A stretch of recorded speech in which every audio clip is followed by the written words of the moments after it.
Hello friends. Bihar जो आपकी शिक्षक भर्ती है भाई, आपको पता है बहुत कम समय आपके पास बचा हुआ है और मैं डेली बेसिस पे आपके लिए पीवाईक्यू क्वेश्चंस लेके आ रहा हूँ। क्योंकि जीके का आप क्वेश्चन देख रहे होगे, तो आज मैं क्या है कि मैथ्स के क्वेश्चन लेके आया हूँ।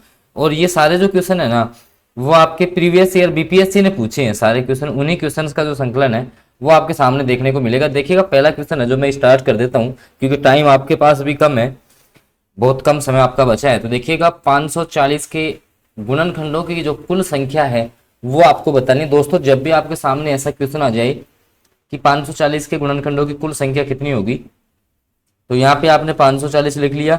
इसके बाजे गुणनखंड आप निकाल लीजिएगा। देखो, इसमें अपन 2 का भाग देंगे तो ये आपका जाएगा कितना, 270 बार जाएगा। फिर अपन इसमें 2 का भाग देंगे तो ये आपका जो है 135 बार जाएगा। इसमें आपका 3 का भाग जाएगा अब, और 3 का भाग दोगे आप इसमें तो 45 बार जाएगा। फिर इसमें 3 का भाग दोगे तो आपका जो है 15 बार। 3 का भाग दिया 5 बार, 5 में 5 का 1 बार। कहने का मतलब इसको अपन क्या लिखेंगे, 2 की पावर 2 गुणा 3 की पावर 3 गुणा 5, यही आएगा आपका 540 के बराबर। अब ये आ गया तो आपको क्या करना है, इसकी पावर देखनी है। इसकी पावर जो है ना उसको देख लेनी है। यहाँ पावर 2 लगी है तो 2 में 1 प्लस करके लिख दो 3 गुणा। यहाँ पावर 3 है तो 1 प्लस करके लिख दो 4 गुणा। यहाँ पावर 1 लगी हुई है तो 1 प्लस करके लिख दो 2। अब इन दोनों को गुणा कर दो आपस में, 4 × 3 = 12, 12 दूनी 24। तो कुल जो इसके गुणनखंडों की संख्या होगी दोस्तों, वो आपकी होगी 24। ऑप्शन ए जो है वो आपका करेक्ट रहेगा। इस प्रकार से आपको क्वेश्चन को अंजाम देना है, ध्यान रखना है। अब आगे ऐसा क्वेश्चन जब भी आ जाए, आपका जो क्वेश्चन है गलत नहीं होना चाहिए। यहाँ से आगे देखिएगा, अगला क्वेश्चन आपसे पूछा है कि 25% की छूट दिए जाने पर राज ने एक शर्ट खरीदी। राज ने क्या किया कि एक 25% की छूट मिल रही थी तो एक शर्ट खरीद ली तथा 20 रुपए बचाए। छूट से पहले शर्ट का मूल्य क्या था? तो भाई उसने 20 रुपए बचाए, तो 20 रुपए जो है आपका जो है 25% किसके बराबर है दोस्तों? 25% जो है कहीं ना कहीं 20 रुपए के बराबर है। भाई उसने 20 रुपए बचाए हैं, मतलब 25% की छूट मिली है तभी तो बचे हैं। तो 25% की छूट 20 रुपए के बराबर है। तो आपका जो है एक किसके बराबर होगा? 20/25 के। आपको निकालनी है 100 की वैल्यू, तो 100 से अपन इसको इंटू कर देंगे तो 25 को 4 बार 100 और 20 100 80 रुपए आपका आ गया है। वैसे भी आप समझ लो, देखो 25% 20 के बराबर है तो 100% किसके बराबर होगा? 80 रुपए के बराबर। तो ऑप्शन जो बी है वो करेक्ट आंसर हो जाएगा इस क्वेश्चन का। आई होप क्वेश्चन आपको समझ में आ गया होगा। अब देखो, इन क्वेश्चन से जो है आपको लेवल पता लग जाएगा कि हाँ, कैसे क्वेश्चन बीपीएससी जो है आपसे पूछता है। ये देखो, ये क्वेश्चन पूछा हुआ है बीपीएससी ने कि 7 की पावर 7 को 4 से विभाजित किया जाता है तो शेषफल क्या बचेगा। तो देखो कैसे करेंगे अपन। भाई 7 की पावर 7 है, इसको आपको 4 से डिवाइड करना है। तो अब देखो इसके पास वाला अंक देखो 8, मतलब मैं 7 को है ना 8 - 1 लिख सकता हूँ। इसकी घात लगी हुई है 7, बट्टे में कितना 4। अब देखो 4 का भाग अपन 8 में देंगे तो 2 बार जाएगा पूरा पूरा, मतलब -1 की घात बच जाएगी ऊपर 7, बट्टे में कितना 4। ऊपर बच गया मतलब -1 ही बचेगा, नीचे 4। तो 4 - 1 कर देंगे, 4 क्या कर देंगे -1 कर दोगे आप, तो आपका बच जाएगा 3। तो शेषफल इसमें आएगा 3। यही तरीका होता है इन क्वेश्चंस को जल्दी करने का। ठीक है, ये अगर कॉन्सेप्ट आपको आता है तो बहुत अच्छी बात है, वरना देख लीजिएगा वापस। भाई इसके आसपास चलना है, 8 - 1 लिख सकता हूँ। इसमें पूरा भाग चला गया, -1 की पावर 7 बचेगा, -1 आ रहा है तो 4 - 1 हो गया यहाँ से। ठीक है, ये आपका शेषफल हो जाता है यहाँ से। तो ऑप्शन सी जो है वो करेक्ट हो जाएगा आपका। चलता हूँ मैं अगले क्वेश्चन पे दोस्तों।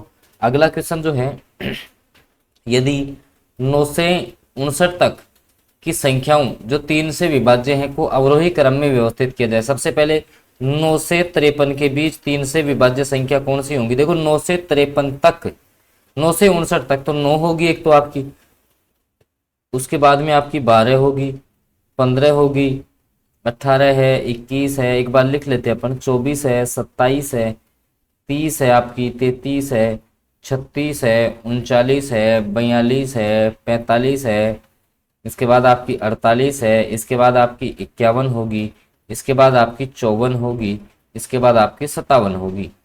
ठीक है, अब क्या बोला, ये संख्याएं लिख ली 3 से विभाज्य को अवरोही क्रम में, मतलब इसको जो है घटते हुए क्रम में, मतलब इस साइड से चलना है, नीचे से चलना है, तो नीचे से 10वें स्थान पे कौन सी संख्या होगी? भाई जो क्या पूछा है देखो, अवरोही क्रम में व्यवस्थित कर दिया।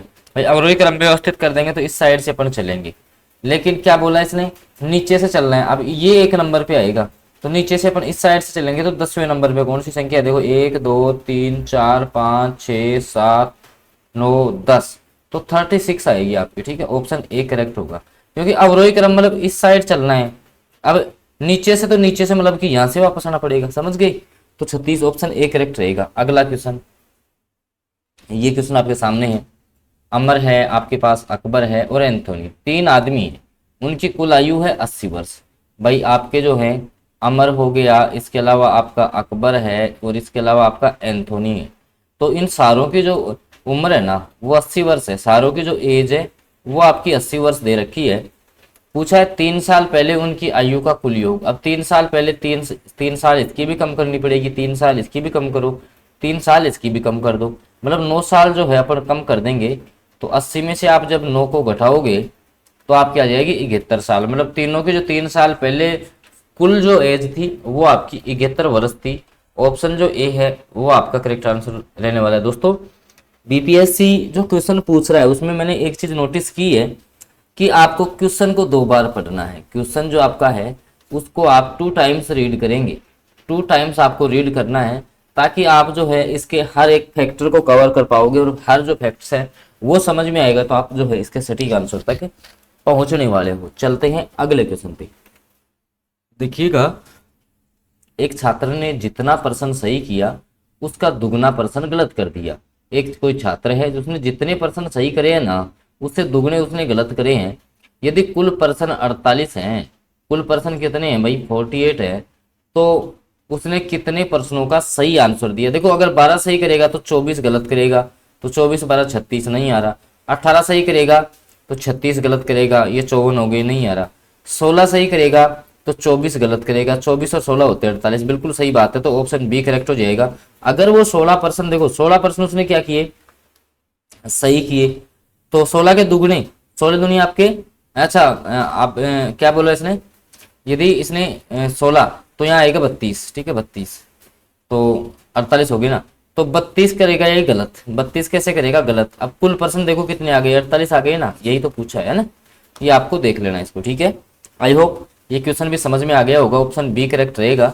दोस्तों बिल्कुल जीरो लेवल से मैं समझा रहा हूँ आपको, तो प्लीज क्लास आपको अच्छी लगे तो इसको लाइक कर दे। क्वेश्चन जो मैं आपके छांट छांट आपके लिए जो है छांट छांट के लेके आया हूँ, जो क्वेश्चन बीपीएससी ने पूछे है ना प्रीवियस ईयर एग्जाम्स में, उन्हीं क्वेश्चन का जो है संकलन आपको इस क्लास में देखने को मिलने वाला है। अगला क्वेश्चन देखिएगा, एक के किस मान के लिए 4 अंकों की संख्या 6 25 11 से विभाजित है। संख्या दे रखी है 6a25, ये संख्या है।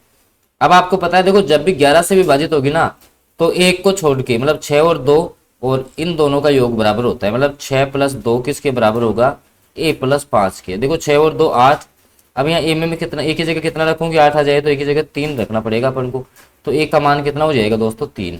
कहने का मतलब जब भी सी आंसर तो करेक्ट हो गया। समझो जब भी अपन 11 का भाग चेक करोगे, आप 11 का भाग आप चेक करोगे ना दोस्तों, तो एक अंक छोड़ के आपको जोड़ना है और उनका जो सारों का जो योग है ना वो समान आना चाहिए। जैसे इसमें पहले और तीसरे और दूसरे चौथे को जोड़ा आपको समान आना चाहिए ना।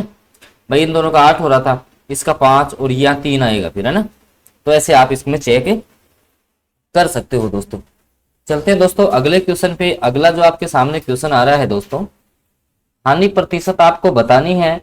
96 केले 42 रुपए प्रति दर्जन की दर से खरीदे गए और 252 रुपए में बेचे गए। तो देखो इसने 96 केले खरीदे हैं। कितने केले खरीदे हैं दोस्तों, 96 केले प्रति दर्जन के हिसाब से। तो 96 केले में जो है दर्जन अपन निकालेंगे तो 12 का भाग देंगे तो 8 दर्जन केले आ गए। अब एक दर्जन के इसने 42 रुपए दिए हैं, एक दर्जन के 42, तो 8 दर्जन के कितने हो गए दोस्तों, तो आपका ये 6 8 चौक 32 और एक 33, मतलब 336 रुपए में इसने खरीदे थे केले। इतने रुपए में इसने केले, भाई दर्जन में चेंज कर लो, 42 रुपए के एक दर्जन आ रहे हैं, ठीक है। तो 8 दर्जन का भाव अपन ने निकाल लिया, 336 रुपए में लेके आया था, 252 में पगले ने बेच दिया। तो 336 माइनस 252 आप करोगे तो यहाँ से आपको देखो 4 है, आपका 13 में से 5 जाएगा 8, मतलब 84 रुपए की हानि करवा के बैठा है लल्ला। अब 84 रुपए की जब इसको हानि हो गई, इस लल्ले को 336 पे हुई है ये हानि इस लल्ले को, तो इंटू आपको कर देना है 100। ये इसको काटोगे आप, ये 4 बार कटेगा, 4 से 100 को काटो, 25% जो है आपकी हानि आ जाएगी, ध्यान रखना। कहने का मतलब इस क्वेश्चन में अपन ने क्या किया है दोस्तों, जो आपके केले थे उनको जो है प्रति दर्जन के हिसाब से रेट निकाल ली। तो ऑप्शन ए जो है वो आपका करेक्ट आंसर हो गया इस क्वेश्चन का। चलते हैं अगले क्वेश्चन पे। देखिएगा अगला जो आपका क्वेश्चन है, एक दौड़ का ट्रक वलय ट्रैक जो है वलय के रूप में, मतलब एक दौड़ का ट्रैक है ऐसे, आपको पता है कि ये दौड़ का ट्रैक, बड़े वाले की परिधि दे रखी है 506, इसकी परिधि दे रखी है कितनी 440, और इनके बीच की दूरी, ये दूरी पूछी है आपसे ना, ये ए बी नाम देता हूं, ये ए बी दूरी पूछी है। तो देखो ये वर्त की परिधि, ये वर्त की परिधि, तो वर्त की परिधि बड़े वाले की मान लेते हैं 2 पाई आर, और छोटे वाले की जो है -2 पाई आर। ठीक है, यही अपन को निकालना है। तो देखते हैं अपन, देखो आपकी जो है इसकी परिधि दे रखी थी, इसकी, अच्छा आप देखो इसकी जो रेडियस है, रेडियस अपन निकालेंगे तो देखो बड़े वाले की 506 दे रखी है ना, तो देखिएगा 2 पाई आर, या ऐसे निकाल लो आप कि 2 पाई आर बड़े वाले की निकाल लेते हैं पहले, 506 दे रखी है, तो 2 गुणा 22/7 गुणा आर बराबर 506 है, तो आर बराबर हो जाएगा 506 गुणा 7/2 गुणा 22। आप जो है इसको काटो तो 22 दूनी 44, 22 66, ठीक है, तो 23 × 7/2, ये आर बड़े वाले की त्रिज्या आ गई कितनी 7 या 21, 1 7 दूनी 14, 1 15, 151/2, मतलब कि 75.5, ये आ गई बड़े वाले की त्रिज्या। इसकी त्रिज्या मतलब कि यहाँ से लेके यहाँ तक जो है ना वो आपकी आ चुकी है 75.5। अब 440 से ये भी निकाल लो, तो 2 पाई आर बराबर 440 के रख दो, 2 गुणा 22/7 गुणा आर बराबर 440, काटो 22 दूनी 44, ये 10 बार कटा, 7 ये गुणा होगा 70 हो जाएगी, आर बराबर हो गई आपकी 70। मतलब ये जो रेडियस है ये आपकी आ गई कितनी, छोटे वाले की आ गई 70, और इसकी जो है आप एक बार वापस से निकाल लें, इसकी जो है आप एक बार यहाँ से वापस से निकाल देखो, 7 या 21, 1 7 दूनी 14, यहाँ 16 आएगा, तो यहाँ आपका हो जाएगा 85 है ना, ये आपकी 85 आई थी इसकी। ठीक है, तो आपकी 10.5 का अंतर आ जाएगा, यही आपको निकालना था। मतलब कॉन्सेप्ट आपको क्लियर होना चाहिए। ठीक है भाई, परिधि दी हो तो त्रिज्या अपन कैसे निकाले, ये कॉन्सेप्ट है इसमें। अगला क्वेश्चन 148 और 272 का में से आपको निकालना है, मतलब इनमें से मैक्सिमम संख्या कौन सी होगी जिसका भाग जो है इन दोनों संख्याओं में चला जाएगा, ये आपको दोस्तों बताना है। तो 8 का भाग देके चेक करते हैं। देखो तो इसमें जो है देखो 8 एकम 8, ठीक है, इसमें 8 का नहीं जा रहा, तो अब 6 का ही जाएगा, 6 का चेक कर लो। देखिए 6 दूनी 12, 6 दूनी 12, 6 का भी नहीं जा रहा, तो इसका जो मैसेप है वो 4 आ जाएगा। ठीक है, कितना आ जाएगा 4 आ जाएगा, चेक कर लेना आप। ठीक है, या आप जो है आंसर जो है इसका आंसर आप कमेंट बॉक्स में दे देना, कमेंट बॉक्स में आपको इस क्वेश्चन का आंसर देना है। और क्लास आपको अच्छी लगी हो तो दोस्तों आप जो है क्लास को लाइक जरूर कर देना, चैनल पे फर्स्ट बार जुड़े हैं तो सब्सक्राइब भी कर लेना, साथ में बेल नोटिफिकेशन को ऑन कर लेना ताकि आगे की क्लासों की जानकारी आपको मिलती रहे। बीपीएससी के क्वेश्चन में इसी हिसाब से आपको करवाने वाला हूं। धन्यवाद।